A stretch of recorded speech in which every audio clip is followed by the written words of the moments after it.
آقا مدنی کریم صلی اللہ علیہ وسلم جس وقت میرے آقا کے اوپر مشکلات کے پہاڑ ٹوٹے ہیں، آپ علیہ الصلوۃ والسلام نے جس وقت مکہ سے ہجرت کی ہے مدینہ منورہ کی جانب، جناب صدیق اکبر رضی اللہ تعالیٰ رازدان نبوت ہے۔ آپ نے پڑھا ہوگا قرآن پاک کی تفسیر، جس وقت سورت نازل ہوئی تھی اذا جاء نصر اللہ، سب صحابہ اس سورت کے نازل ہونے کے اوپر خوشیاں منا رہے تھے۔ اب تو اسلام کو فتح ملے گی، اب اسلام کو قوت ملے گی۔ کونے کے اندر بیٹھا ہوا میرے نبی کے ایک صحابی رو رہا تھا۔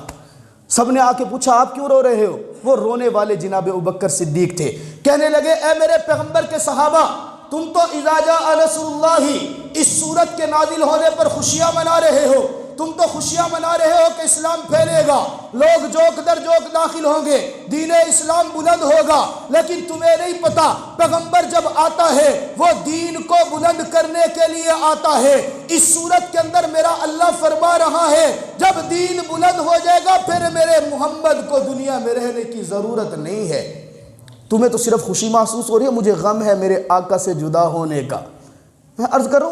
سمجھتے تھے، رازدان نبوت سے محسوس کر لیا کہ اب ہجرت کا وقت قریب آنے والا ہے۔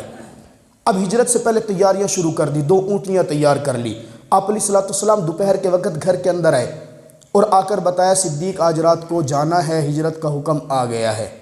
اگلا سوال یہ نہیں کیا کہ میں کیا کروں یا کیا ہونا چاہیے، آقا پیچھے والوں کا کیا بنے گا، کیا بنے گا، کیا چھوڑ کے جائیں گے، کس کو گورنر بنانا ہے، کس کو ذمہ دار بنانا ہے، عہدوں کی بات کوئی نہیں تھی۔ سوال کیا آقا میرے لیے کیا حکم ہے۔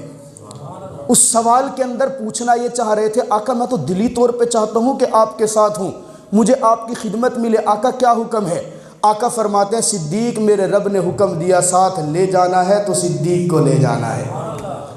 روایات میں آتا ہے جناب ابوبکر صدیق رضی اللہ تعالیٰ جملہ سنتے ہیں، خوشی کے اندر آنکھ سے آنسو نکلتا ہے، رخسار پہ ٹپکتا ہے۔ اما عائشہ صدیقہ رضی اللہ تعالیٰ عنہ فرماتی ہیں وہ میرے باپ کا جو آنکھ سے آنسو اس وقت نکلا تھا ہمیں تب پتہ چلا کوئی شخص خوشی کے اندر بھی آنسو بہا سکتا ہے۔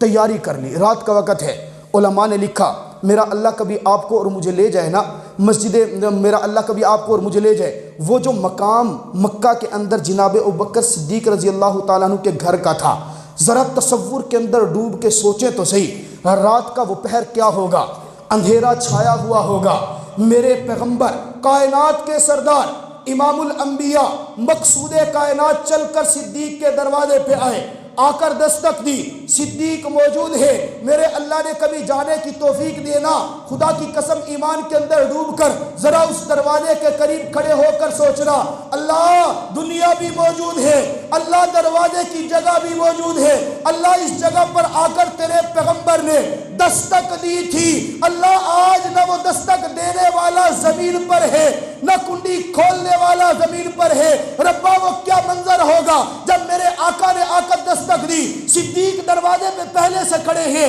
آقا نے ابھی ہاتھ نہیں لگایا، صدیق نے کنڈی کھول دی، آقا نے مسکرا کے کہا صدیق دروازے پر دستک بھی نہیں دے رہے دی، کیا باجرا تو یہیں پر کھڑا تھا؟ کہنے لگے آقا میں آج سے نہیں، جب سے پتہ چلا ہے کہ آپ نے ہجرت پر جانا ہے میں تب سے دروازے کی اوٹ میں کھڑا ہوتا ہوں کہ میرا پیغمبر رات کے کسی پہر میں آئے تو میرے دروازے پر اسے صدیق کا انتظار نہ کرنا پڑے۔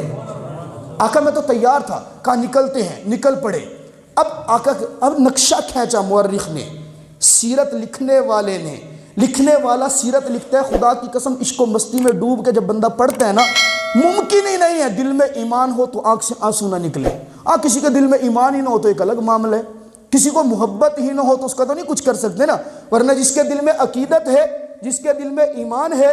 اس کی آنکھ سے آنسو نہ نکلے ممکن نہیں ہے۔ لکھنے والے نے لکھا میرے آقا کے ساتھ جناب صدیق اکبر جا رہے ہیں، آقا یوں چلتے ہیں، صدیق کبھی دائیں طرف آتے ہیں، کبھی بائیں طرف آتے ہیں، کبھی آگے چلتے ہیں، کبھی پیچھے چلتے ہیں۔ آقا نے دیکھا کہ صدیق ایک جانب نہیں چل رہے، بازو پکڑ کے پوچھ لیا اے صدیق کبھی دائیں طرف چلتا ہے، کبھی بائیں طرف چلتا ہے، کبھی آگے چلتا ہے، کبھی پیچھے چلتا ہے، آرام سے میرے ایک جانب کیوں نہیں چلتا؟ صدیق اکبر خاموش ہے۔ آقا پھر پوچھتے ہیں صدیق بتانا کبھی آگے کبھی پیچھے، کبھی آگے کبھی پیچھے، کبھی دائیں کبھی بائیں، ماجرا کیا ہے؟ صدیق خاموش ہے۔ آقا پوچھتے ہیں کہیں تجھے یہ ڈر تو نہیں ہے کہ دشمن آئے مجھ پر حملہ کرے، تیروں کی بارش کرے، تو دائیں بائیں اس لیے ہو رہا ہے کہ میری جان کی حفاظت ہو سکے؟ اب صدیق کا صبر کا پیمانہ لبریز ہے، زبان کھولتے ہیں، آقا میں اسی لیے آپ کے دائیں چل رہا ہوں، بائیں چل رہا ہوں، آگے چل رہا ہوں، پیچھے چل رہا ہوں، صرف اس لیے